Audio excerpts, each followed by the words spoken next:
alguno de los beneficios, pero qué mejor que un experto en el tema, Claudia, para que nos diga cuáles son los mejores alimentos que nos van a ayudar a desintoxicar nuestro hígado. Y para eso, pues está el doctor Rogelio Soto esta mañana para que nos diga cómo cuidarnos, porque como bien lo mencionamos, es un órgano vital, doctor. Bienvenido. Sí, bienvenido. Claro que sí, muchas gracias, muchas gracias. Pues sí, muchas cuestiones con el hígado. La verdad es de que en general lo importante de esta parte de la esteatosis hepática o el hígado graso, como se menciona, es poder clasificarlo, saber quién sí lo tiene y quién no lo tiene, porque en ocasiones es una enfermedad muy silenciosa. Muchos de los pacientes en general ni siquiera saben que lo tienen. Aproximadamente entre el 20 y 30% de la población podría tener esta patología y pues la verdad ni siquiera conocer que lo tienen como tal.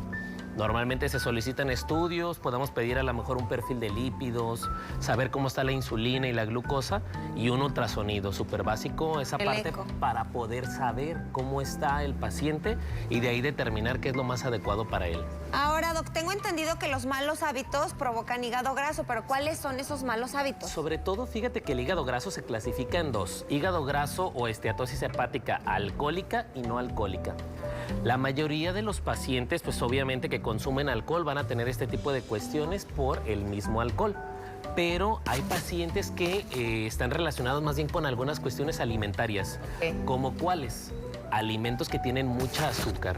Un alimento que tenga mucha azúcar, aunque, por ejemplo, cuando pedimos nosotros un estudio como el perfil de lípidos, tiene situaciones como los triglicéridos, colesterol y demás. Los triglicéridos se elevan curiosamente por las azúcares.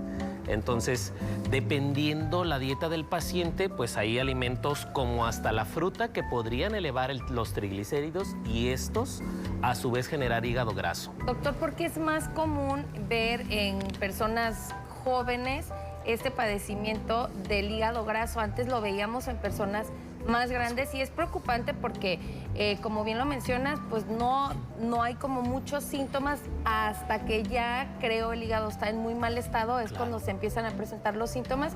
Muchas veces ya es tarde para poder recuperar el hígado. Claro, es importante esta parte de solicitar estudios porque podemos clasificar. El hígado graso o la esteatosis hepática se clasifica en 4 grados. Mientras no llegues al grado 4, que es la cirrosis, ahí todavía es un poco reversible. La realidad es de que siempre se genera un poco de daño, pero algunos de los pacientes pues todavía podemos corregir gran parte. Los alimentos y en los pacientes que son más jóvenes, la realidad es de que no cuidamos lo que comemos. De repente es, bueno, pues tienen 14, 15 años, pues qué problema, ¿no? O sea, todo comen, no hay gastritis, no hay colitis, no hay nada que te avise. El problema es que el hígado no se inflama. Es raro cuando el hígado se inflama porque en general ya presenta dolor.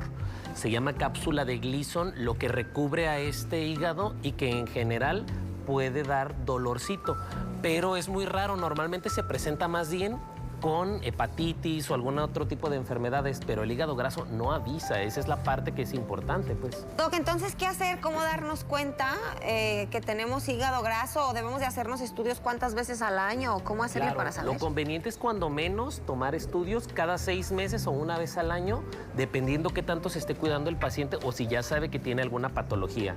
Pero ya ahí es importante ya acudir con un profesional, sobre todo porque nos va a ayudar con alimentos que son específicos o esenciales en este tipo de cuestiones.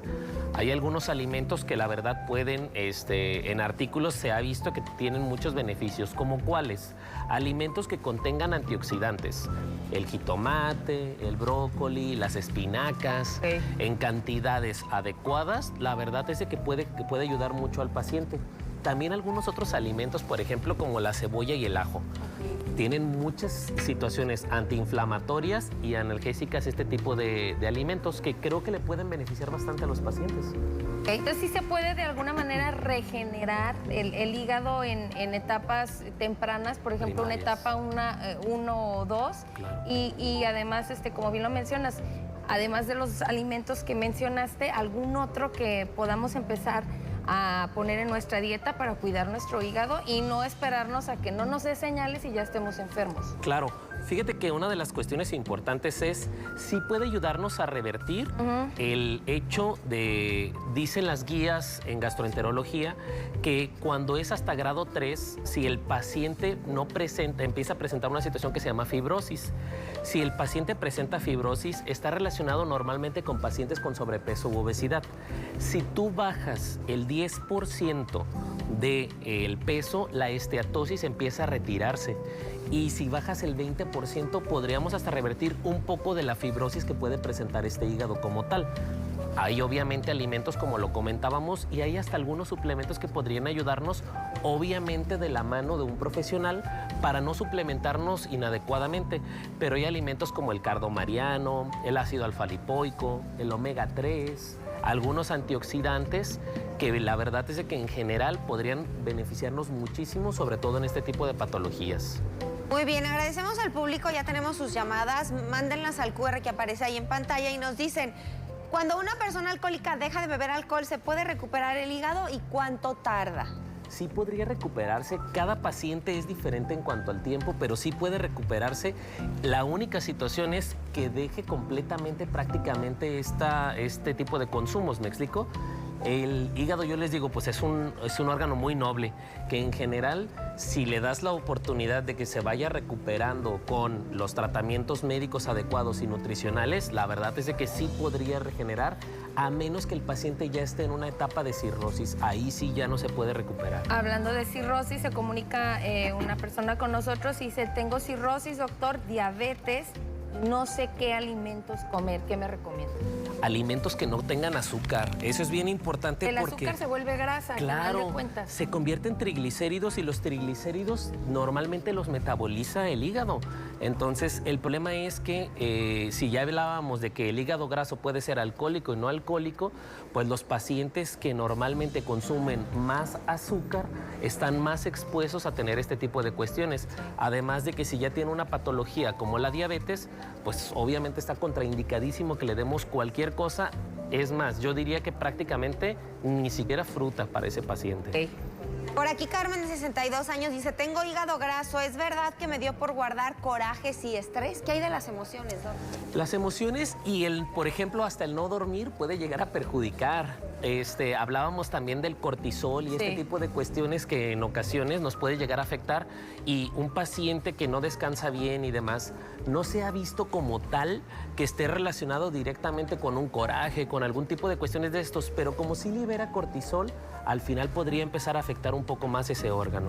Dice, doctor, buenos días, ¿qué alimentos debo de consumir para poder limpiar el hígado graso? El hígado graso como tal es bien importante las verduras. Okay. Verduras ¿todo lo verde? En general, vegetales verdes, lo que platicábamos, brócoli, espinacas, apio, este tipo de verduras como tal contienen mucha fibra. La fibra, una de las partes interesantes es que también nos ayuda a barrer con el colesterol malo, este colesterol LDL. Entonces, en general, las verduras contienen muchísimas fibras y muchos antioxidantes. Si habláramos de algún alimento básico, yo diría las verduras son un pilar. Aquí Salvador, de 77 años, dice, ¿el basafibrato es bueno para desintoxicar el hígado? Ok, hay alimentos como los besafibratos y las estatinas que nos van a ayudar para poder bajar colesterol y triglicéridos, pero si no vamos al origen del problema, que es esta parte de los alimentos, pues realmente esto no va a coadyuvar, ¿me explico? El medicamento solamente es como una parte del tratamiento, pero es importantísimo ir al origen del problema, que serían los alimentos que se está llevando a su boca. Doctor, mi niña tiene 8 años, nos dijeron que tenía hígado graso, o sea, tan chiquita, claro. 8 años, tenía todos los síntomas, llegó a pesar 18 kilos, salió con milasa de 135, en 2 meses subió a 155. Por más estudios nos dijeron que todo estaba bien, ¿me recomienda acudir mejor con otro médico? Claro, chiquita, ¿no, Doc? El problema es eso, sí, la amilasa se puede elevar, transaminasas y este tipo de cuestiones normalmente son partes del perfil hepático, y es importantísimo que acuda con un profesional para que le empiece a ayudar con este tipo de cuestiones, no solamente desde el punto de vista médico, sino también desde el punto de vista nutricional. Tenemos que formar aquí sí equipos multidisciplinarios, porque en ocasiones puede que esa parte esté mediada por lo que se está llevando a su boca. Aquí dice, ¿qué me recomienda para un hígado graso inflamado? Mi mamá lo presentó hace unos días. Es lo mismo, o sea, necesitamos consumir alimentos ricos en verduras.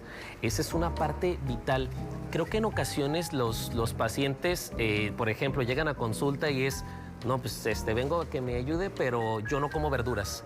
Y una de las cuestiones importantes le digo, pues es que ¿qué más te puedo ofrecer? ¿Me explico? Sí. Es importante consumir proteínas, consumir grasas saludables y este tipo de cuestiones, pero en general, si el paciente no come verduras, va a ser muy complejo para ellos poder ayudarles, porque no podemos ofrecerles alimentos procesados, que Claro. esos no le van a beneficiar en nada.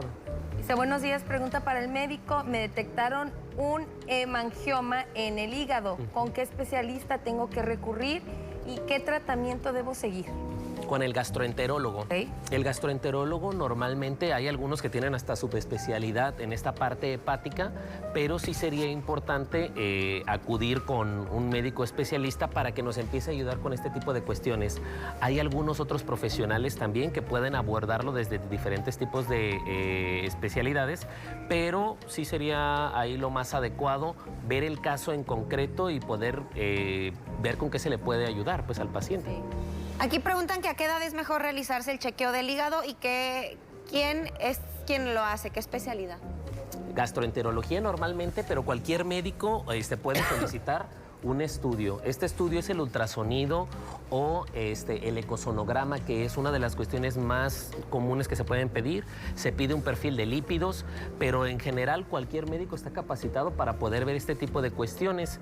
Aquí lo importante es saber si el paciente como tal está muy expuesto, ya sea desde el punto de vista del alcohol o desde el punto de vista de los alimentos, pues cada vez más a temprana edad necesitamos tener estos estudios. Ok. Dice, buenos días, cuando un paciente ha padecido dengue varias veces, por esta cuestión, ¿tiene su hígado lastimado? ¿Se puede regenerar? ¿Y cómo se trata? El paciente que normalmente puede llegar a tener patologías como dengue y demás, sí afectan ocasionalmente al hígado como un segundo término o como una secuela de este dengue. Pero en general, tratándose con un especialista, la realidad es de que en 3 meses, cuando mucho, este paciente ya va a 3 estar meses. totalmente curado de este tipo de patologías. Aquí preguntan que si la cerveza afecta el hígado. Claro, si hablábamos de Es que el alcohol, alcohol... ¿no? Pregunta es uno correcto. como que esperando que nos digan que no, Que ¿verdad? ojalá que no. Sí, es una de las cuestiones importantes. Cerveza no. Porque el alcohol, en general, pues lo termina metabolizando parte del hígado y el riñón y genera triglicéridos, que son esta parte de la que platicábamos que nos va a estar afectando. Entonces, pues aquí lo importante es tratar de limitar los azúcares, porque eso es lo que puede estar perjudicando un poco más. Luego le meten alcohol, pastel, botana, pues Es ahí correcto, qué pasa. esa es una de las Ahí cuestiones. qué. Es una de las cuestiones. Y todavía nos preguntan, oye, doc, pero es que ¿qué está pasando? ¿Por qué ando malo de mi hígado? Pues es que, pues bueno, los excesos. Luego dice creo. uno, llega a la casa, ay, no, estoy muy cansado y no voy a hacer ejercicio, mejor me acuesto, ¿no? Con la cervecita, el azúcar y todo eso. Doc, Claro. ¿con qué quieres concluir este gran tema? La verdad es de que lo importante es acudir con un médico para que nos pueda ayudar a solicitar estudios pertinentes, porque no solamente es esta parte como del hígado graso, hay muchas otras enfermedades que pudieran estar ocultas, pero todo lo que se detecta a tiempo es curable. Esa es una de las partes creo que más importantes, cuidar nuestra alimentación y no más. Ahí está. ¿Algún Teléfono, redes. Claro que sí, estamos en CLOP, Clínica de Obesidad. El teléfono es 33 11 61 61 93. Marque y comuníquese con Pina si quiere saber el teléfono del doctor Rogelio para pues una consulta, Clau. Y hay que checarnos a tiempo. Doc, o sea que los que tienen pancita pueden llegar a tener hígado graso. Claro. Hay que sí, checarse sí, sí. los que tienen pancita, ya. Con eso nos vamos. Gracias, doctor. Como siempre, un Que estés placer. muy bien, gracias. Vamos con alguien que no tiene pancita. Ella es Danu. Buenos días, Danu. Ah, no, ya no.